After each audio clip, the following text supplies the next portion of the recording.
เรียบรอบมองโอนสัญญาไม่เยอะมันนั่นจากเรียบจอมเปรย์เบรย์บอกว่านะเปรย์เบรย์แบบนี่โอ้โอ้มาก็สรีจ้านะมองโอนเป็นธรรมดานะมีลูกครูเยี่ยมมีตาครูรัน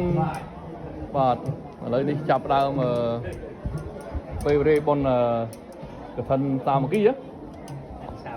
มาเป็นเตี้ยนเป็นก็วิ่งตอนนั้นโซโอเซนซาตัวมา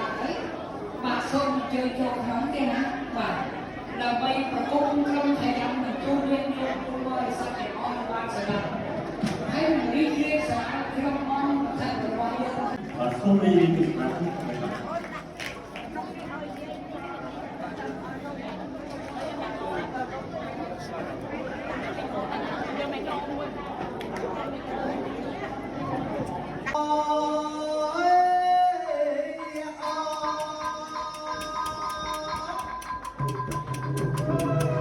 ย้ำมาบนนะบอกไปโซนฟรีไฮเวย์ก่อน